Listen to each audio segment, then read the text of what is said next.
Hi, and welcome to the WVU Football Sports Chat at thedpost.com. I'm Sean Manning, here with our WVU football beat writer, Joey Lamonico. Joey, how are you doing today? I'm good. How about you, Sean? Good. Very rough stretch for WVU. They're finally done October. We're into November, and have another high-powered offense coming into town this weekend with Texas Tech. Dana Holgorsen talked Tuesday about trying to match scores with the teams they're playing, especially these high-powered offense. How do they do that against Texas Tech? Well, they just have to score.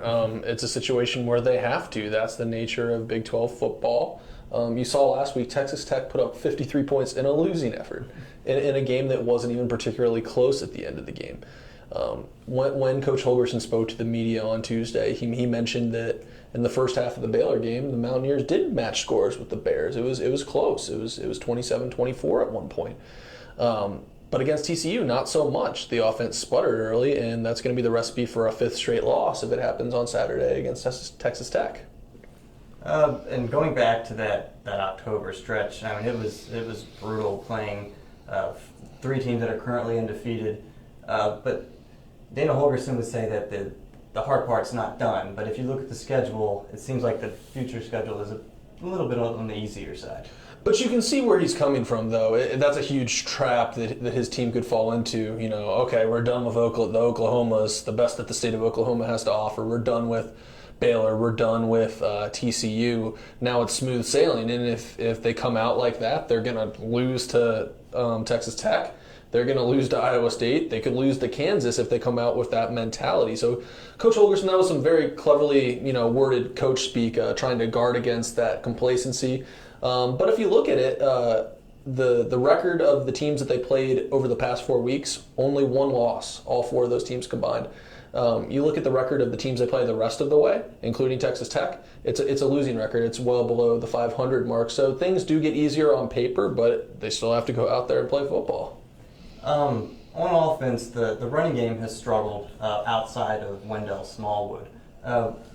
What would you factor that into? What is just Smallwood being hot and everybody not, or what would you attribute that to? I mean, I think part of it is that Smallwood is a really good player who's in the midst of a really good season despite serious ankle injuries. You should see the tape jobs on his ankles. They should give those trainers like an Emmy or some trainer equivalent of that for the artistry that goes into those basket weaves on Smallwood's ankles. But really, I look behind him and I see Russell Shell, and I'm seeing the same running plays being called, and I'm not seeing the level of success that Smallwood's getting. I mean, Shell is well under 4 yards per carry on his average this season.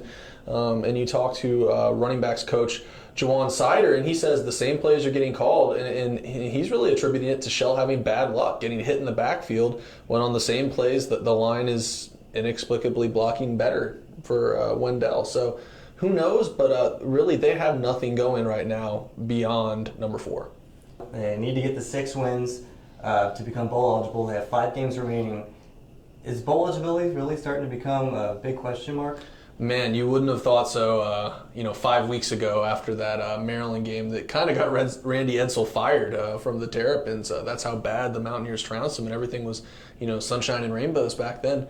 I don't think it is called into question quite yet, because with the proliferation of bowl games in the contemporary landscape of college football now, some 5-win teams are even going to get invited to bowls. There's just so many darn bowl games out there. And with a big market like West Virginia, such a huge following like the Mountaineers have, they would have to be almost a 4-win team to not make a bowl game. But yeah, they have to win this game against Texas Tech. They have to beat Texas. They have to beat Kansas State or Iowa State, one of those two. I mean, now it is called into question, the very thing of becoming bowl eligible.